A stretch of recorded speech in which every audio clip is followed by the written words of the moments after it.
Now, let's bring in one of the government's top public health officials leading the fight against Ebola, Dr. Anthony Fauci, director of the National Institute of Infectious Diseases. And Dr. Fauci, welcome back to Fox News Sunday. Thank you, Chris. Good to be with you. Let's start with Nina Pham, the nurse who was flown from Dallas to NIH after getting the Ebola virus. She was listed in fair condition on Friday. How is she now? She's fine.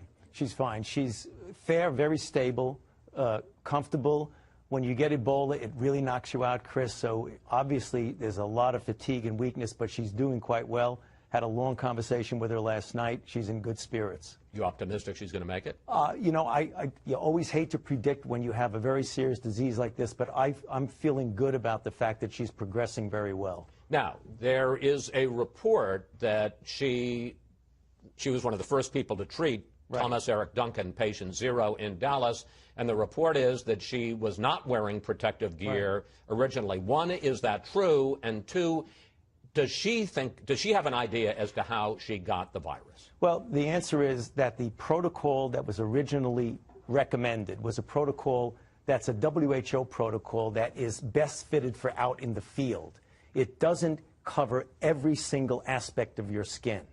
And that worked in the field. What's very clear now, when you're in an intensive care setting, doing things you would never do in the bush or in the field in Africa, very invasive type procedures, that is not the optimal way. So we don't know for sure, but it is likely that she got infected because not completely covered. President Obama has named a lawyer, Ron Klain, to be the Ebola czar. As head of infectious disease at NIH, how will you coordinate with the new Ebola czar? Well, we have coordination from the White House now with Lisa Monaco and Susan Rice. So we have multiple agencies involved. One of them is HHS.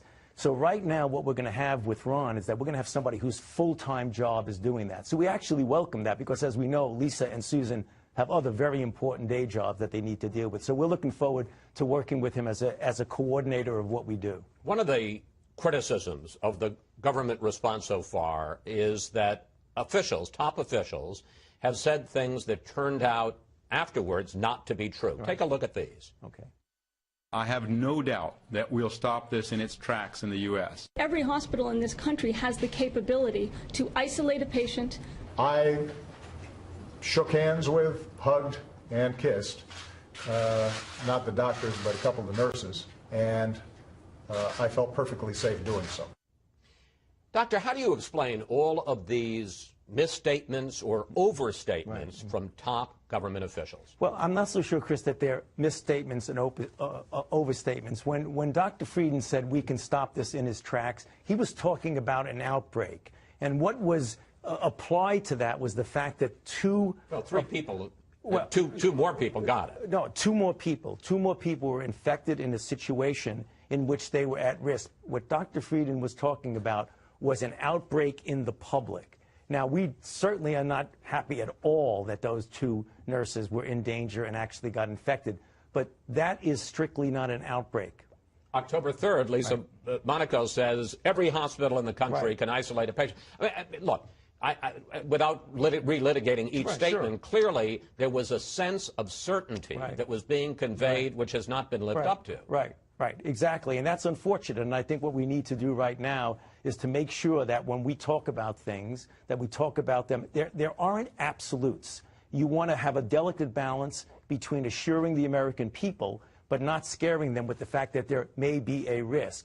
So what we do right now is that nothing is completely risk-free, and that's what people need to understand. But the relative risk of things, what people need to understand, is very, very small. Never zero, Chris, never zero, but very small. When you were here just 2 weeks ago, you flatly opposed a travel ban from the 3 West African countries, the hot zone, up there on the map.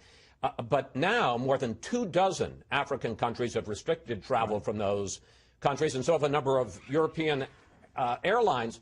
Are we here in the U.S. being just politically correct at allowing people to continue to travel in? I don't think so, Chris. I think when you talk about the idea of a travel ban, we listen to and respect the opinions of people who feel that should be the case. Because Their argument, it's an argument from people who are of good intention. They want to do the best for the American people. There are some downsides to that. What's the strongest argument against a travel ban? Well, the strongest argument, I believe, against it is that when people are coming into the country, you know exactly, you can track them. If you say nobody comes from Sierra Leone, Liberia, or Guinea, there are so many other ways to get into the country. You can go to one or the other of the other countries and then get back in. So when they come in from a place that you can track them, you know. But just briefly, yes. I mean, they're going to have a passport from that right. country. They're going to have a stamp from that country. Right. Couldn't you still screen them? And you know, and I hear this talk about, well, we're going to disrupt the democracies, the economies of this country. We're talking about 100 to 150 people each day. Is this really going to cause that much disruption to try to do what a lot of countries in Africa are now doing? Yeah, okay, but take it from the other side, Chris. If you look at the August and September, 36,000 people came to an airport in one of those three countries to get out. By the screening there, 77 were not allowed to get on the plane for health reasons. Of those 77, none had Ebola. So there is not a big influx of people trying to get in the country. So you got to look at the possible downsides of trying to just completely not let anybody out when there isn't not only not a large number, 0 of the 77 that were stopped actually had Ebola. Most of them had malaria.